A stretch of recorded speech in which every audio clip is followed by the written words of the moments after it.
جابر بن عبداللہ رضی اللہ تعالیٰ عنہ سے مروی ہے، وہ فرماتے ہیں کہ ہمارے پاس رسول اللہ صلی اللہ تعالیٰ علیہ وآلہ وسلم تشریف لائے۔ بے شک اللہ تعالیٰ کے بندوں میں سے ایک ایسا بندہ ہے کہ جس نے اللہ تعالیٰ کی 500 سال تک سمندر میں واقع ایک پہاڑ کی چوٹی پر عبادت کی ہے۔ فرمایا کہ جس پہاڑ کی لمبائی اور چوڑائی 30 گز تھی اور سمندر ہر طرف سے 4000 فرسخ کے مماثل گھیرے ہوئے ہیں۔ اللہ تعالیٰ نے اس بندے کے لیے پہاڑ کی جڑ میں ایک میٹھا پانی کا چشمہ جو ہے وہ جاری فرمایا۔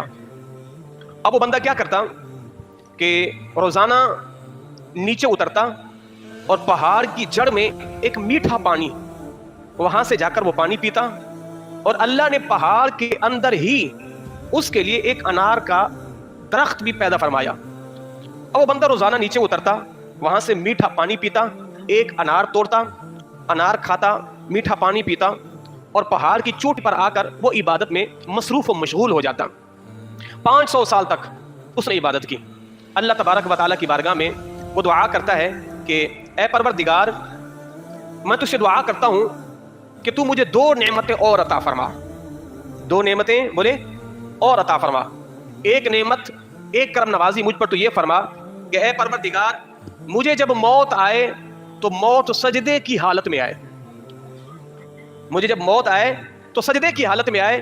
اور دوسری کرم نوازی میرے مالک یہ فرما، مرنے کے بعد میرا جسم یہیں پر رہے تا صبح قیامت تک کے لیے، اور میرے جسم کو کوئی چیز تکلیف نہ دے، نہ یہ پانی، نہ یہ ہوا، نہ یہ پانی کی نمی، کوئی چیز مجھے تکلیف نہ دے، بس قیامت کے دن تم مجھے یہیں سے سجدے کی حالت میں اٹھائیو۔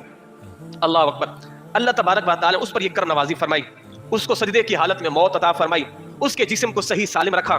جب قیامت کا دن برپا ہوا، اللہ کی بارگاہ میں حاضر ہوا، تو پروردگار نے فرمایا، اے میرے فرشتوں، میرے اس بندے کو میری رحمت کے صدقے جنت میں لے جاؤ، میری رحمت کے صدقے۔ وہ بندہ کہے گا مالک میرے اعمال، میری 500 سالہ عبادت، اللہ فرمائے گا میرے اس بندے کو میری رحمت کے صدقے جنت میں لے جاؤ۔ وہ پھر کہے گا مالک میری عبادتیں، میرے وہ ریاضت و عبادت، میری وہ تہجد۔ اللہ اکبر۔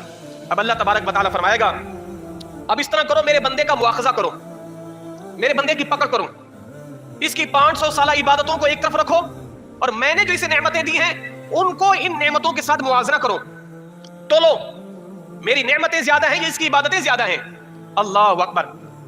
جب اس کی عبادات کو اور اللہ کی نعمتوں کو تولا جائے گا تو فرشتے کہیں گے مالک اس کی تو 500 سالہ عبادت، تیری چھوٹی سی نعمت جو سانس ہے میرے مالک، اس کی 500 سالہ عبادت تیری ایک چھوٹی سی نعمت کے برابر بھی نہیں ہے۔ اب اللہ فرمائے گا اس کو پکڑو جہنم میں لے جاؤ، اس کو پکڑو جہنم میں لے جاؤ۔ اللہ اکبر۔ تو جب اس کو لے کے جانے لگیں گے تو کہے گا مالک اپنی رحمت سے جنت عطا فرما دے، اپنی رحمت سے جنت عطا فرما دے۔ اللہ فرمائے گا لاؤ اسے ہمارے سامنے، رب کی بارگاہ میں لایا جائے گا۔ اللہ فرمائے گا اے میرے بندے یہ بتا تجھے وجود کس نے عطا کیا ہے؟ کہے گا مالک تو نے۔ تجھے 500 سال تک عبادتوں کی توفیق کس نے دی ہے؟ کہے گا مالک تو نے۔ تیرے لیے کھارے پانی کے درمیان میٹھا پانی کی چشمہ کس نے نکالا ہے؟ مالک تو نے۔ تیرے وجود کو قیامت تک صحیح سالم کس نے رکھا ہے؟ مالک تو نے۔ اے میرے بندے یہ ساری نعمتیں تجھے کس نے دی ہیں؟ مالک تو نے۔ فرمایا اے میرے بندے تجھے ساری نعمتیں ہم نے عطا فرمائی ہیں، اب تو کہتا ہے کہ میری عبادتوں کا صلہ؟ کہے گا مالک مجھے معاف فرما دے، مجھ پر کرم نوازی فرما۔ اللہ اکبر۔ اللہ فرمائے گا اس کو جنت میں لے جاؤ۔ پھر اگلے جو حدیث کے لفظ ہے نا، پھر رب کیا فرمائے گا؟ اے میرے بندے تو کتنا بہترین بندہ ہے، اے میرے بندے تو کتنا بہترین بندہ ہے، اے فرشتوں اسے تم جنت میں داخل فرما دو۔ پھر